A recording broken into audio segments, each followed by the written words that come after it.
L'année scolaire 2018-2019 débutera avec de bonnes nouvelles pour les 556 élèves de l'école primaire publique et les 210 élèves du collège d'enseignement général de Louvain-Inzaf à Azlav en Batlampi. Avec la construction d'un nouveau bâtiment composé de 3 salles de classe, ces derniers pourront étudier sereinement. Particulièrement, ceux qui habitent loin n'auront plus à revenir dans l'après-midi. Cette infrastructure a pu voir le jour grâce au partenariat établi entre l'Association des parents d'élèves, OFRAM, et le ministère de l'Énergie et des Hydrocarbures. Face à l'insuffisance du nombre de salles de classe, nous étions auparavant dans l'obligation de donner des cours au Tchanpuknuln. Et les cours se faisaient en 2 temps. Les élèves qui habitent loin travaillent dans la matinée et les autres dans l'après-midi. Maintenant, tous pourront travailler dans la matinée, a expliqué le directeur de l'école.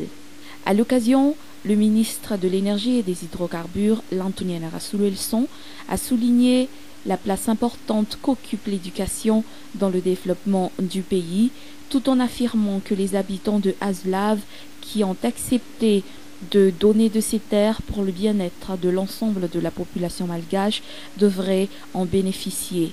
Sans éducation, il ne pourrait pas avoir de développement. C'est pourquoi l'État, par le biais du ministère de l'Énergie et des Hydrocarbures, n'a pas hésité à construire ce nouveau bâtiment pour que les générations successives puissent acquérir des connaissances, de la sagesse et de participer au développement du pays. De plus, la population a donné 33 hectares de ces terres pour la construction de la centrale photovoltaïque. C'est normal qu'elle bénéficie de telles infrastructures en retour, indique le ministre. Toujours selon le numéro 1 de l'énergie et des hydrocarbures, 2 autres barrages hydroélectriques seront encore construits dans la région. Il s'agit du barrage de Tsinzoariv d'une puissance de 80 à 120 MW et celle de Saoufk de 200 MW. Pour sa part, le président du FRAM a profité de l'occasion pour demander la réhabilitation du terrain de basket et l'installation d'un branchement à l'électricité. En réponse, le ministre a annoncé que des panneaux solaires seront installés sur le nouveau bâtiment. Le terrain fera également peau neuve. À noter que des kits scolaires ont été également remis aux élèves.